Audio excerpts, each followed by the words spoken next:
سلام كما يتمسيو تخطاتتنا زي كاب واشنطن دي سي بعسران كلتن بعسران حموشتن بسالاسان حدن متر بان كاب ساعات 4 كساب 4 فرقان وي كاب ساعات 10 كساب 10 فرقان زم حلالف دمس أمريكا يو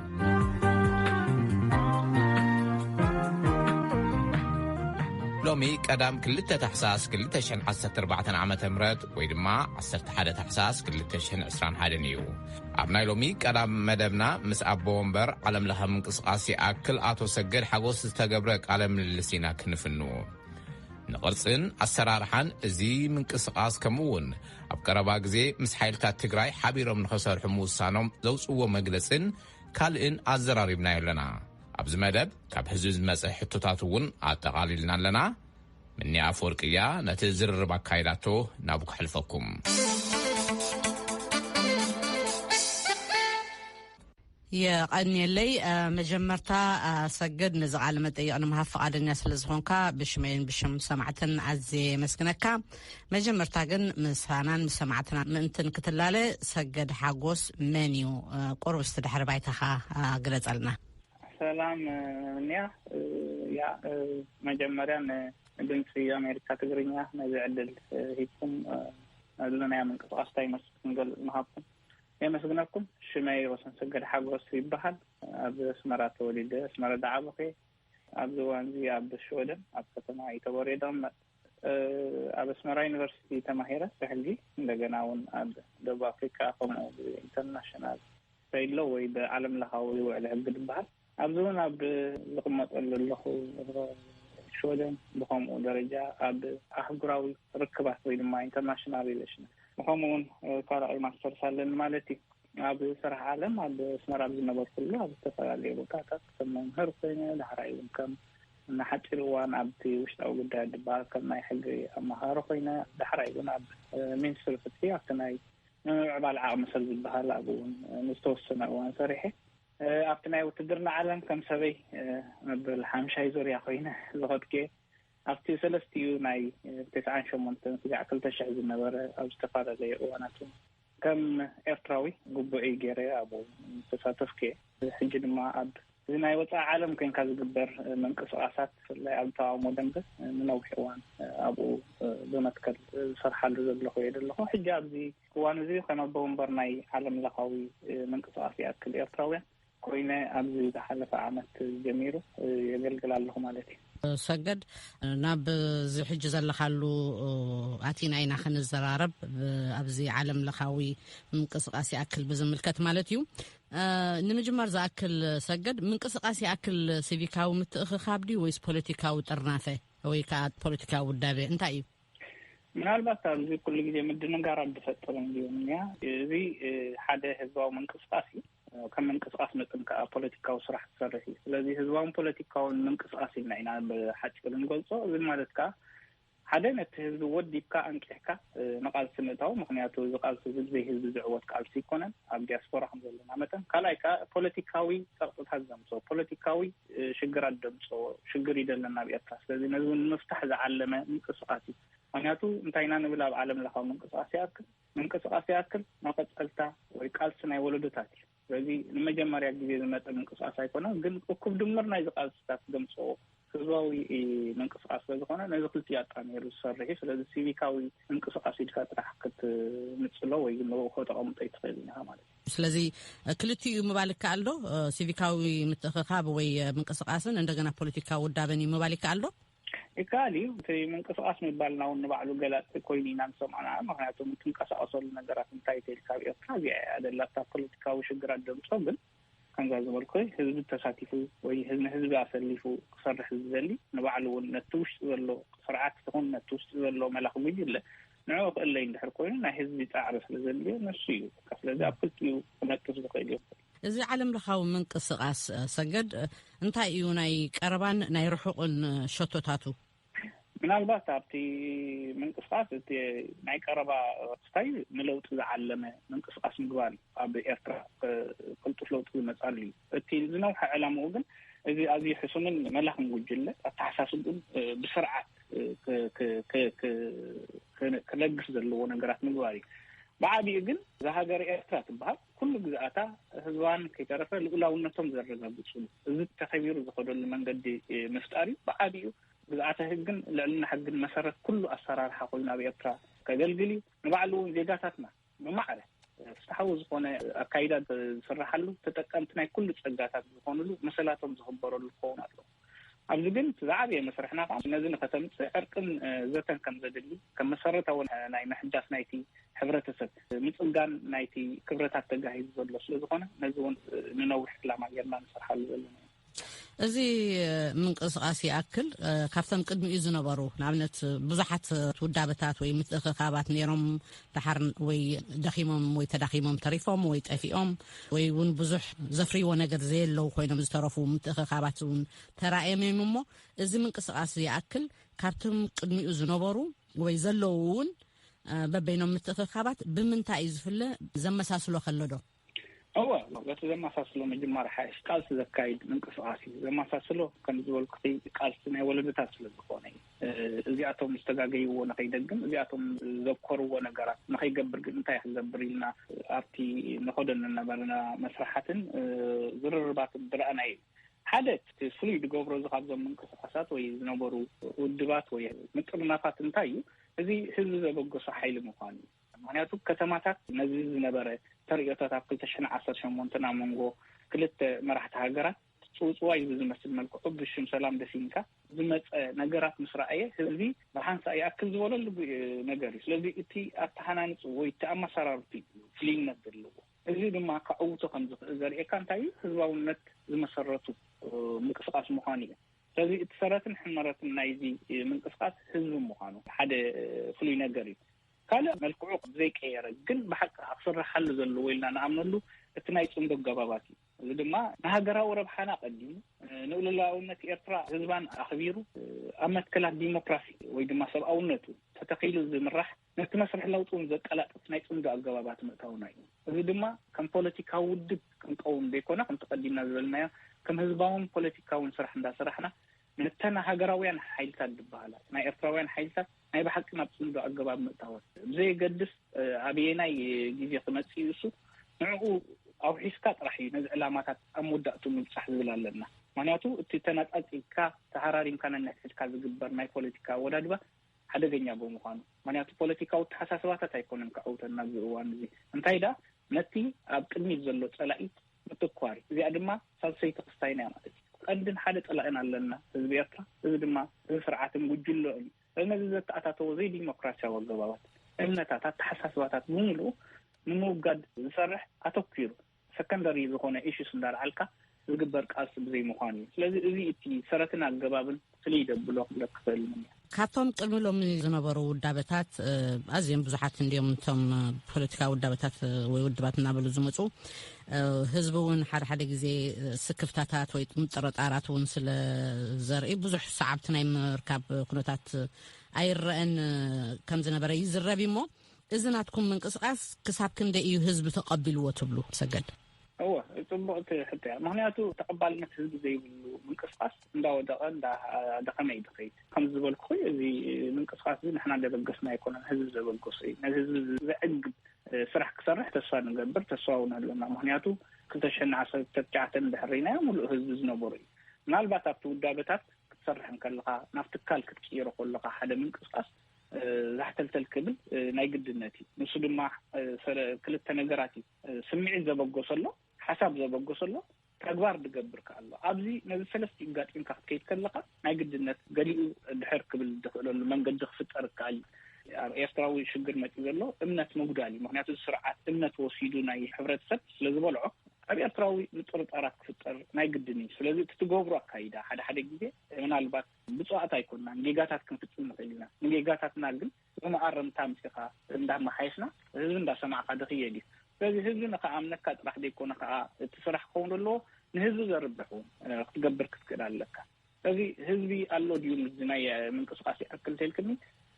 لبون قلبون يأكل يبونلو عيب لكم معناته أما سرارة أنا يتقاوم مدن بناء الروان بخمدي سنحن بزح حزبنا اللو ديتيل كني بخلت نجار كقلت الكثير حدث ختماتات زبقصي معناته بزح ختماتات يأكل ضد حزب الله قال أي إذا من قصاصي ተንሰረትን አገባቡና ኣብ ህዝባውነት ስካዕ ዘለዋ ጊዜ ካብዚኦም ከይወፀ እንድሕሰሪሑ ዋላ እውን ጊዜኡ ውደባታት ዝሓተልተልበት ከዓቢ ከም ዝኽእል ንሓስብ ኢና። ስለዚ በዚ መሰረት እዚ እቲ ህዝቢ ሓደ ከተማታት ኣሎ ይውሃድ ይብዛሕ ዳሕራይ ተስሓት እውን ንባዕሉ ኣብ 11 ሃገራት ተጠርኒፍካ ክስርሕ ምግባር ሓደ መርኣያ ናይ ህዝባውነት ምዃኑ ስለዝኾነ ኣነ ብወገነይ ዝሓሸ ህዝባውነት ዘውሕስ ህዝቢ ዝሓሰሎ ምንቅስቃስ ኮይኑ ኣሎ መጻኢ እውን ካብ ዝሓሸ ክንገብሮ ከም ንኽእል ይኣምን። ምናልባት ብቁፅሪ ምቕማጥ እኳ እንተፀገመ ብዙሓት ግን ካብ ናብ ዘይንፈልጦ ንኸይድስ ነቲ ኣብ ኤርትራ ዘሎ መንግስቲ ንዕኡ ሒዝካ መኻድ ይሓይሽ ዝብል እሱ እውን እዩ ንህላዊ ኤርትራ ዘውሓሰ ዘውሕስ እውን ዝብል ላረኣያ ዘለዎ ሰብ ከተእምንዎ ክትኽእሉ ዶ? ያ እሱ እቲ ዝዓበየ ሽግር ምናልባት ብውሕስነት ሃገር ነቲኻ ስርዓት ነቲ ሒዝሎ ነቲ ሃገር ሒዝሎ ነቲ ቁጠባዊ ኩነታት ናይቲ ሃገር ሃብቲ ሃገር ማለት እዩ ብዓብይ ሒዝሎ ሃገር ዝምፀ ህዝቢ ኤርትራ ዘቃለሰ ህዝባዊ ምንባር እዚ ንክሕዶ ታሪክ ኣይኮነን። ነዚ ከሒድካ ብዛዕባ ኤርትራ ክትዛረብ ኣይትኽእልን ኢኻ ብፍፁም። እዚ ኮይኑ ግን እዚ ዘሎ ስርዓት ሕጂ ናይ ህዝቢ ኤርትራ ስርዓት ዲቴልክን ናይ ህዝቢ ኤርትራ ስርዓት ኣይኮነን። ኣብ 94 ህላው ጠጠው ከብል ዝግብኦ ስርዓት እዩ ነይሩ። ምክንያቱ ካብ 94 ኣትሒዙ ስጋዕ 97 ብግዜያዊ መንግስትነት ዝሰርሕ ዝነበረ ካብ 97 ከዓ ብቆዋማዊ መንግስቲ ክመሓደር ዝግብኦ ስርዓት ክህልዋ ነይሩ ኤርትራ። ስለዚ እዚ ስርዓት እዚ ናይ ህዝቢ ክብል ኣይክእልን እዩ። ምክንያቱ ብሓይሊ ዝነብር ዘሎ ስርዓት እዩ። ንምንታይ ሰብ ዝስዕቦ ዘሎ እዚ ብዝተፈላለየ መንገዲ ክንገልጾ ንኽእል ኢና። ግን ሓደ ካብኡ እቲ ታሪካዊ ኣታችመንት ወይ ምትሕሓዝ ምዚ ስርዓት ዘለዎ ገይሩ ዝወስዶ ህዝቢ ኣሎ። ብሓቂ ግን ብውሽጢ ይስዕቦ ዲቴልክኒ ኣነ ኣይመስለንን። ምክንያቱ ነፍሲ ወከፍ ስድራ ቤት በዚ ስርዓት ዘይተሃርነት ስድራ ቤት የብላ ህዝቢ ይስዕቦ ይኮን ዘሎ እንታይ ዳ ብጥቕምታቱም ብኣተሓሳስባ ጅሆነት ናይ ፈርሒ ጅሆነት ናይ ስጋኣታት ጅሆነት ናይ ፅልኢ ገይሩ ነዚ ህዝቢ እዚ ኣብ ጥቕኡ ኣቕሪብዎ ኣሎ እየ ድብል ኣነ። በዚ ነዚ ህዝቢ እዚ ካብዚ ከነውፅኦ ናትና ስራሕ እዩ ማለት እዩ። ብፅልእን ብፍርሕን ብቕርሕንትን ዝንበር መንገዲ የለን። ኣንተ ወይ ንብሎ ነርና እምነት መንጢሉ እምነት ዝኸልኣና ንዓና ሕድሕድና ስርዓት እዩ። ከም ድላይ ካብ ተኣትኩም ትወፅእ ዘይትኽእል እንድሕር ኮንካ ብዓድኻ ንባዕሉ ህዝቢ ምስኡ ከምዘየለ ዘርአኪ ማለት እዩ። ምናልባት ኣብ ዲያስፖራ ዘሎ ክንደይ ህዝቢ ኤርትራ ኣትዩ ዝወፅእ እንድሕር ኢልና ተቐይልናዮ ብፐርሰንት ካብ 20% ኣይ ዛይድን። ስለዚ ህዝቢ ኣሎ ምስኡ ኢላ ኣያግምትን እየ። እቲ ህዝቢ ግን እንታይ ዝፅበ ዘሎ ተይልክኒ ሓደ ስሩት ሓደ ሃገራዊ ዝኾነ ምንቅስቃስ ሓደ መጻኢ ከውሕስ ዝኽእል ሓደ ንኩሉ ብሄራትን ኣተሓሳስባታትን ጠርኒፉ መድረክ ፈጢሩ ኣቃሊሱ ዝዓውት ምንቅስቃስ ይደሊ ኣሎ። ነዚ ክንመስሎ ከዓ ናትና ፃዕሪ ስለዚ ኣውፂና ዘለና ስትራቴጂታት እዚ ህዝባውነት ፅምዶ ሓደ ፀላእ ዝብል ብኡ ኣገባብ ተኸቲልና ከነዓውቶ እሞ ነዚ ህዝቢ እውን ናብ ዝነበሮ ክብርታት ክምለስ ከም ንኽእል ኢና ንሓስብ። እዚ ግን በይንና ክንገብሮ ኢልና ይንሓስብ ኢና። ሃገራውያን ሓይልታት ኣለዋና ነዚአን ኣካቲትካ ብምሉኡ ክግበር ዘለዎ ስራሕ ይኣምናነ። ሕጂ እዚ ዓለም ለኻዊ ምንቅስቃስ ይኣክል ነዚኦም ኩሎም ኣበይ ሃገራቶም ዘለዎ ብኩሎም ይውክሎም ድዩ? በብእዋን ኣብ መንጎ ሃገራት ወይ ምዕራፋት ገለ ፍልሊ ከም ዘሎ ይርአ እዩ ዝብል ኣባህላታት እውን ኣሎ እሞ እስቲ ንዕኡን ጠቓሊልካ ኣብ መንጎ እቲ ውሽጢ ዓለም ለኻዊ ምንቅስቃስ ኮይኑ በብሃገራትን በብከተማታትን ዘሎ ማለት እየ ንሰገድ እቲ ኣብ መንጎ ዘና ኣብ ትሕቲ ዓለም ለኻዊ ያክል ተጠርኒፈን ዘለዎ 11 ሃገራት ምናልባት ኣብ ሃገርን ካልእ ምንቅስቃሳት ኩሉ ናይ ግድነት እዚ ንሪኦ ኢና ናይ ንክሕደና። ምክንያቱ ኤርትራዊ ኣብ በበይኑ ምንቅስቃስ ጥራሕ ዘይኮነስ ኣብ በይኑ ኣተሓሳስባታት ፀንሐ ንኣብነት ሳይለንት ማጆሪቲ ንብሎ ነበርና ኣሎ ኮፍ ኢሉ ደሎ ሱቕ ኢሉ ደሎ ምስ ምንታይ ኢኻ ተሓስቦ ንዕኡ ገሊኡ ምስቲ ስርዓት ኣሎ ገሊኡ ኣብቲ ውሽጢ ተቃውሞ ኮይኑ ጫፋት ዝበፅሐ ኩርናዓት ዝበፅሐ ኣተሓሳስባታት ዘለዎ እጂ ንኣብነት ኣብ ሽወደን ኣለኹ እሞ ኩሉ እቲ ህዝቢ ስኒ ናይ ይኣክል ምንቅስቃስ ኣኽቢሩ እዩ ድኸይድ ወይ ድማ ይኣክል ብምልኡ ተቐቢሉ ወይ ድኸይድ ኣይብለክን። ኣብ ከምኡ ከዓ ኣብተን 11 ሃገራት እዚ ክህሉ ክእል እዩ። ኣብ መንጎና ግን ኣብተን ነዚ ዝመስረቱ ይኣክል ኣባላት ሃገራት ንብለን ዘለና ኣብ መንጎ እንድነበረ መስርሕ ነዊሕ መስርሕ ዝወሰደ እዩ። ቀሊል ብሓደ መዓልቲ ብሓደ ወርሒ ብ10 ወርሒ ድመፀ ኣይኮነን። ንዕኡ ከመይ ጌርና ኢና ነዚ ምጥርናፋት ንምፆ ከይዲ እዩ መስርሕ እዩ። እዚ ኩሉ ነገር ዘካተተ እዩ። ምክንያቱ ካብ ዜሮ ጀሚርካ ሓደ ምንቅስቃስ ንክትሰርሕ ከምዚ ሮማ ኣብ ሓደ መዓልቲ ኮነት እንተመስሪታ ድልዋ ናትና ሽግራት ከዓ ካብ ናይ ሮማ ዝዓበየ እዩ። ምክንያቱ ኤርትራውያን ኣበየ ናይ ጫፋት ናይ ፍልልይ ከም ዘለና ንፈልጥ ኢና። ስለዚ ነዚ መስርሕ እዚ ከይድና ኢና ናብ ዝፅሕናዮ ዘለና ኣብነት እዚ መስርሕ እዚ ዳርጋ ካብ ፌብሩዋሪ 2020 ጀሚራ ኣብ መወዳእታ ጁላይ ናይ 2021 ግሎባል ያክል ወይ ዓለም ለኻዊ ምንቅስቃስ ያክል ተመስሪቱ እዚ ክምስረት ከሎ ዘካየዶ ስራሓት በብግዚኡ እንታይ ትፍልልያት ዝመጽባብ ሓደ ካልኣይ ኣብ ውሽጢ ሃገራትና ከመይ ጌርና ኢና ከናዕብዮ ንኽእል ነዚ ምንቅስቃስ ዝብል ተን ሃገራት ኣብ ውሽጠን ብነጻ ኮይነን ናይ ሎካል ዝኾነ ስራሓት ክሰርሕ ዝፍቀድ ኣብቲ ዓበይቲ ነገራትን ብሓባር ክንሰርሖ ከም ዘለና ኣነፂሩ ወፂኡ ዘሎ ስምማዓትና ኣብ እዩ ስለዚ ንሕና ተጠሪፍና ንኻልኦት ከዓ መድረክ መጠርነፍ ንገብሮ መንገዲ ምፍጣር እዩ ነይሩ እቲ ዝዓበየ ስለዚ በዚ ፈጢርካ ኢኻ ከተዕውቶ ዝብል ክስታይ ኣለና ኣብ መንጎና ፍልልያት ክህልሉ ንቡር እዩ ናይ ተሓሳስባ ፍልልያት ኩሉ ናይ ኣሰራርሓ ፍልልያት ግን ንኸይመጽእ ኣዝና ንፅዕረሉን ንሰርሓሉ ዘለና ክፍተታት ክመጽእ ዲ ክፍተታት ክመጽእ ነዚ ክፍተታት ግን መእረምታታትን መስርሕ ናይ ነቲ ክፍተታት እውን ንቡር ማዕፀው ዝኾን እንዳገበርካ ክትከይድ ኣገዳሲ እዩ ምክንያቱ ኣብዚ እዋን እዚ ቃልሲ እዚ ህግደፍ ጥራሕ ኣይኮነን ሃራሚ ወይ ድማ እዚ ስርዓት ዝጉጅለ ጥራሕ ኣይኮነን ሃራሚ ካልእ ዝተፈላለዩ ሓይልታትን ነቲ ሃገራዊ ረብሓታት ይኹን ነቲ ምንቅስቃስ እውን ብፐርሶናል ኢጎ ካርሞ ዝደልዩ ኩላዓሉ ክእሉ እዮም ግን ንሕና ኣብ ከምኡ ስለዘየለና ንዑ ጥራሕ ነቲናትና ከመይ ጌርካ ኣዕሪኻ ህዝባውነቱ ተውሕሶ ኩሉ ግዜ ካብቲ ህዝባውነት ከይውፅኻ ምስራሕ እዩ እዘን 11 ሃገራት ከዓ ዝተሰማሚዐን ኣለዋ ኣብ ውሽጠን ዘለዎ ውደባታት ናይ ምሕያል ግን ንዓንተ ገዲፉ ጥራሕ ዝኸይድ ኣይኮነን ንሕና እውን ከም ኣብቲ ዓለም ለኻዊ ምንቅስቃስ ይኣክል ዘሎ ሓድሽ ኣተሓሳስባታት እንዳውፅኻ ክድርዖን ከተንቀሳቀሰን ምግባር ከደሊ ማለት እዩ ሕጂ 11 ሃገራት ንልከን ለኻውን ላዕሊ ንምስራሕ ክትሰርሕዎ ፃዕርታት ኣሎ ዶ እወ ንሱ ትጻዕር ዘሎ ሕጂ ካልኦት ሃገራት ምናልባት ኣብ ዝቐረባ እዋናት ክመጻ ዝኽእላ ሃገራት ክልዋ ክእላየን ቅድሚ ሕጂ እውን ዝሓተታ ነይረን ብዙሓት ኣለዋ ከኣትዋ ዝደልያ ዘለዋ ኣብዚ ከባቢና ዘለዋ በዓል ኖርዌይ በዓል ሆላንድ ካልእ ከምኡታት ኣሎ ዋላ ኣብ ኣፍሪካ እውን ምስቲ ዘለውዎም ናይ ምንባር ውሕስነት ምስኡ ርኢኻ ክትምስርቶ ተደለኻ እውን ስጋኣታት እዩ ግን ኣሎ ዝሕተት ነገራት ስለዚ ናብ ዝሰፍሐ ካባና ወፃ እውን ከነስግሮ መደባት ኣሎ ጥራሕ ደይኮነ ዝስራሓሉ ነገራት እውን ኣሎ ስጋ ኣብ እስራኤል ዘለዎ ኣብ ካልእ ዘለዎ ዝርርብ ይካየድ በብግዜ ማለት እዩ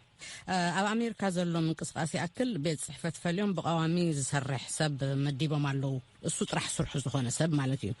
ናይቶም ካልኦት ሃገራት ስእሊ ከምዚ ዝመሳሰል ነገር ኣሎ ዶ እንተሃሊ ይግለጸለይ ምናልባት እቲ ናይ ኣሜሪካ ካብቲ ቀዲሙ ዝተመስረተ እንዲ ምናልባት እሳቶም ሓደ እቲ ኣሜሪካ ዝበሃል ንባዕሉ ተንስቴትስ ዝበሃል ስኒ ሃገራት ንባዕለን ድሕራብ ኤውሮጳ መፂኻ ነው እዚ ብብዝሒ ብሰፍሒ ኣዝዩ ዓብዩ ስለዚ ምናልባት እቲ ናቶም ናይ ውሽጦም ኣካይዳታት ቀዲሙ ነዚ እንዳሓሰበ ዝተበገሰ ምንቅስቃስ ክኸውን ይኽእል እዩ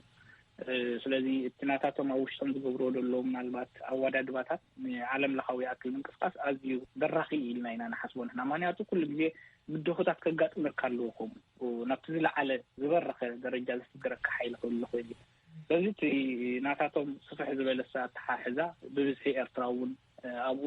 እቲ ዝበዝሐ ምሁር ኢልና ንሓስቦ ብደረጃ ትምህርቲ ኣብኡ ብብዝሒ ኣሎ ንባዕሉ ኣብቲ ምውድዳባቱ ከተማታቶም ብብዝሒ ኤርትራዊ ክርከበን ይከኣል ዝብል ኣለና ማለት እዩ ዝበለፀ ኣሰራርሓ ናቶም እቲ ፋይናንሳዊ ዓቕሞም ከዓ ምስኡ ዝተሓሓዝ ስለ ዝኾነ መደበኛ ዝኾነ ቆፂሮም ክሰርሑ ንቡር እዩ ኢለ ይሓስብ ኣነ ብወገን ጃና ቦምበር ናይ ሸወደን ግን ነብሩ ስርሐ እንዳሰራሕ ከይነት ስራሕ ዝሰርሖ ከምኡ ክትገብሩን ፋይናንሳዊ ዓቕሙን ዘሎ ይመስለንን ክትገብሮ ግን መደበኛ ፖለቲከኛታት ቆጭርካ ከተሰርሕ ዝከኣል ነይሩ ተዝኸውን ፍራው መደልዮ ነይሩ ፋይናንሳዊ ዓቕሚ ደራትን በረይ ትድልየት ከም ዘሎ ፈልጥ እየ ግን ካልኦት ዝገበር ኣለዋ ኢላ ይሓስብ ኣይፈልጥን ከዓ ስራሕ ማለት እዩ ምንጪ ኣታዊ እዚ ዓለም ለኻዊ ምንቅስቃስ እንታይ እዩ ኣታዊ ገንዘብ ካበይ ይረክብ ሕፅር ዝበለት ካብ ህዝቢ እዩ ንሕና ብዝተፈላለየ ግዜ ፋንድሬይዚንግ ንገብር ናይ መወላ ቁስታያት ንገብር ፋንድሬይዚንግ ብክልተ ገባባት ሓደ ንህዝቢ ዝግበር ሓደ ከዓ ካብተን ኣባላት ሃገራት ድወፃኢ ማለት እዩ ስለዚ እተን ኣባላት ሃገራት ናተን ስልዒት ተዋሂቦን የበርክቶ ንገብራ ካልእ ከዓ ኣብ ውሽጢ እቲ ሕብረተሰብ ናይ ኤርትራ ኣቲኻ ንዕኡ ድኸውን ናይ መወላ ፕሮጀክት ኣዳሊኻ ድመፅ እዩ እንድሕር ሪእዮ ኣብዚ ናይ ኮቪድ ኣብ ዝነበረሉ እዋን ንምሉእ ህዝቢ ጎስጓስ ብምግባር ነቲ ኣብ ኮቪድ ክትከሓዝ ዝኽእል ኣብ ዝተፈላለዩ ቦታታት ዘሎ ኤርትራዊ ስደተኛ $800,000 ተዋፂኡ ነይሩ እዩ እሱ እውን ብዝተፈላለየ መንገዲ ናብ ዝተፈላለየ ቦታታት ተሰሊዑ ተዋሂቡ እዩ ስለዚ ኣብ ውሽጢ ህዝብካ ሓይሊ ከም ዘሎ መርኣይ ዝኾነና ግዜ እዩ ነይሩ ነዚ ድማ ብከምኡ ኢና ንኸዶ ዘለና ሕጂ ስለዚህ ኣብ ህዝብና ዘለና ምናልባት ኣብ ካልእ ፋይናንስ ኣይርከብን ማለት ኣይኮነን ግን መጀመርያ ኣብ ህዝብና ተደሪኽና ነቲ ህዝባውነቱ ከይጥፋና ነቲ ሰረት ከይጥፋና ባዕልና ክንገብሮ ዘለና ነገራት ተጌርና ኢና ናብ ካልእ ንሰግር እምነት ክሓድር ንሱ ኢና ንኣብነት ምናልባት ኣብ ናይ ኤርትራ ጉዳይ እንዳሕረየ ዝተፈላለዩ ፕሮጀክትታት ገይሮም ዘካይዱ ኣክቲቪስት ኣለው ስለዚ እሳቶም ክገብሮ ዝኽኣሉ ዝምንቅስቓስ ክንገብሮ ንኽእል ኢና ግን ከም ዝበልኩ ቃልሲ ከተዓውት ትኽእልካ ትካል ሰሪሕካ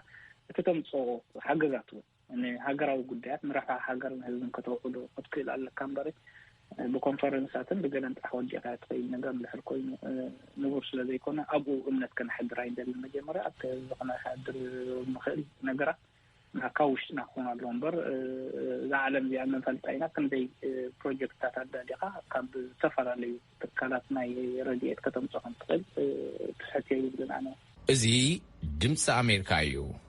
ትከታተልዎ ዘለኹም መደብ ምስ ኣቦ ወንበር ዓለም ለኸ ምንቅስቓስ ይኣክል ኣቶ ሰገድ ሓጎስ ዝተገብረ ቃለ ምልልስ እዩ ናብኡ ክመልሰኩም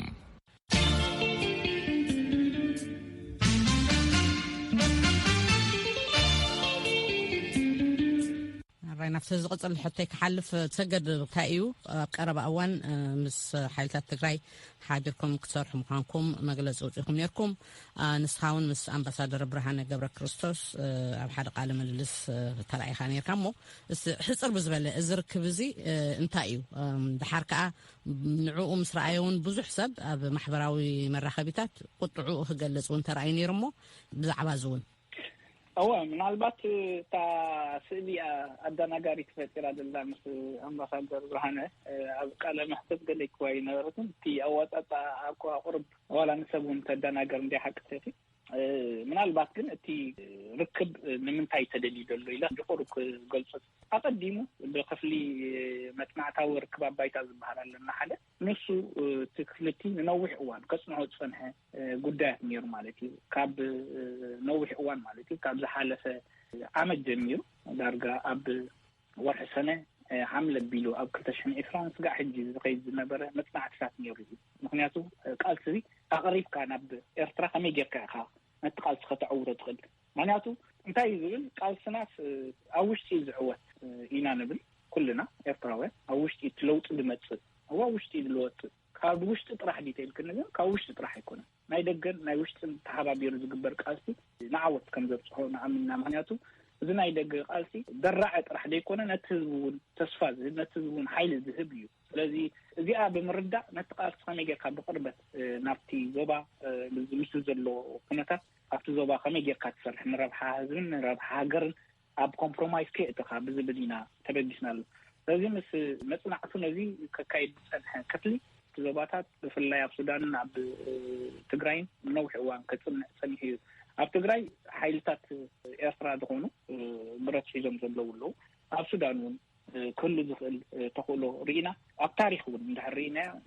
ዝኽልቲኡ ህዝብታት ናይ ሱዳን ይኹን ናይ ትግራይ ንህዝቢ ኤርትራ ከም መቃለሲ ንህዝቢ ኤርትራ ከም ደጋፊ ኮይኑ ዝፀንሐ ህዝቢ ስለዚ ኣብዚ ኣቲና እንታይ ክንሰርሕ ንኽእል ኢሉ ነዊሕ እዋን ዘፅናዓሉ ጉዳይ እዩ ምናልባት ኣብቲ ዝርርብ ክኸይድ ዝፀንሐ እንታይ ነይሩ ነቲ ህዝቢ ከመይ ጌርና ኣብ ምቅርራብ ኣብ ምልዛብ ነእትዎ ብፍላይ ዲያስፖራ ዘሎ ዘውፅኦ ዘሎ ዝተፈላለየ ኣገባባት ናይ ሃገራውነት ይኹን ኣገባባት ናይ ጎስጓስ ይኹን ከመይ ጌርና ፅልዋሕ ጌርና ናብ ምሕዝነት ንቕይሮ ምክንያቱ እዚ ካሃድእ ዘለዎ ቅርሕንትታት ኣሎ ሕጂ እዚ ፍልልያት ኣላሊኻ ነቲ ቅርሕንታት ከመይ ጌርካ ኢኻ ካብ ዘይምትእምማን ናብ ምትእምማን ትወስዶ ዝብል እዩ ስለዚ እዚ ናይ ሓባር ረብሓና ምኳኑ ከዓ ክንፈልጥ ክንክእል ኣለና ክልቲኦም ህዝብታት ናብ ዘተኣማምን ሰላምን ርድኣትን ክኸዱ እንድሕር ኮይኖም ስርዓታት ክውንኖ ዘለዎ ነገራት ኣሎ ንሱ ከዓ እንታይ እዩ ምምሕዳር ከዓ ንህዝቢ ብሕጋውነትን ብልዕልና ሕግን ነዚ ዘይመስሎ ስርዓታት ግን ነዚ ናይ ህዝብታት ርክብ ኣይክፈትዎን ኣይክደልየን ምናልባት ጫውጫውታ ክፈጥር ይኽእል ይኸውን ከም ዝበልኩ ንኣብነት ልፍንቲ ንገብር ዘለና ኮይኑ ዝስምዖም ሰባት ጫውጫው ክብሉ ክእሉ እዮም ሓቆም እዮም ከዓ እዚ ኣይንክሕዶን ኢና ብዓብኡ እውን ካብ ካልእ ኣካላት ክመፅእ ብዛዕባ ኤርትራን ኤርትራውነትን ዝመፅእ ኣዘራርባታት ሓሳይ ዝኾነ ዘረባታት ይረኣዩ ክሳዕ ነዚ ካብ ግለሰባት ዝመፀንሕና እውን ከም ናይ ግለሰባት ጌርና ንወፁ ክሳዕ ካብቲ ዝግብኦ ኣካል ብከምዚ ዘይወፀ ማለት እዩ ግን ነዚ ከዓ ኣቕሊልካ ዝረኣይ ዲቴል ክና ኣቕሊልካ ይረኣይ ምክንያቱ ንኩሉ ነገራት እንዳረኣኻ እንዳመመኻ أبينا إيوان تملسل أبينا إيوان كتعريه كتفلت كذلك من الله كتعرف الله قبل ما نسدي كنا نحن proactive اللي هم صار حال زلنا ودايلنا لأننا حسب نتزم لنا تتكلم بنوركم لسالو لأن بن بعابي أخا نلتبوا قصتنا ما يسلام التحساسبة فتر زلوي تزعل يقول نصور استراتيجي حيزنا هنا هنكيد دلنا نصور بوليس حيزنا هنا هنكيد دلنا معناته أبزي نأطراف الليها بينا توصل للمنقد ديالنا كافي الدنيا معناته الزوازي أبقلوا له آتي أبقلوا له دقتونا دلو سرعة معنا نخالقات هاجرات نسقاتكم هون فريقنا اللي عندنا تاسزي أب مودق السرعة راح ديكونا أب نور سلام بملك كدنا دقنا مركات راح يكون دقفنا مركات راح يكون بهبراون زباون خستياتها وهاي كفر حل زلو نقرأ زلو سلزخونه نازي كلتي هزبتات وريد ودلو كبيد بدل نازي زورو وقناتون وكم زلو فريد كعلا لها يسرح زلو يمو تزم لنا أبزت راح كتر فايكونا أب زبو بملو ساع نقلت هاجرات ونزخده إذا نعبد حجي إنترست اللي عندنا أو إذا ما ربحتنا كحلو ولا لو علينا عتين تايد جبراز الله نابن كي ترفعون تركبات نخدبر يسرح الزل إيمو أما ما دركم مسوي تحول نقصد نقول صل نجاري سلذي تيناي مجمع مدرك بمخانو أو قبل خيجي بزي زخاء قال سقطك كايد كم زي تفلكا كل سب كل دام كفل تنزل لوي نتكلم مسلوز أنا قام صرح alright نمخانو نسخاتكم وتهدروا حيلي زي بالكم مكان السوق مس حيلي تات التجراي حيلي تات التجراي مثلنا عب حيلي لفنت مقبار أب معرض تمسرة الركبي الكادو تأمن بمجمرة قال تالفنت تقول نحن عين مسلانينا نحن طيب عندنا تات مقبار بشركنا مسرح كم زكالي أنا عمل لفنت تقنا بالكلنا كم زبالكينا وتهدروا حيلي دوسلي مجمرة احنا أبزي ناي هزبتات تجراي ناينا بحفشة زمدنا نقبل دلنا كلتا هزبتات زلوا زمدنا كبتا خيبل كلتا هزبتات زلوا ربحتات كبتا حاسيبل مينا نبللنا فزي بقد تعلم بتدقاقام بيشنبطون نبلو نقر الحرار له حدا زي زمدنا زي زيتان حقي بدوب راح يكون نريد لنا تاريخهم ما تتعاون الله نايك ألفي تاريخون الله فزي احنا وتعدراوي حيل يبلنا وتعدراوي حيل كنقوم لنا نحسب لنا اذا تجيجار دي دمتزل ابو زحات زيو وتعدراوي حيل كنقوم لنا زين دليل مخنياتك حزباوي زخونه من قصاشنا كيدلنا نبلالنا እዚ መደብ ኣይተዛዘመን ኣብ ናይ ጽባሕ ሰንበት መደብና ክንቕጽሎይና በዝምባር ናይ ሎም ምሸት መሰናድኡና ወዲና ኣለና እናበርኩ ዝፋነወኩም ገብረ መድህንየ ብሩኽ ለይቲ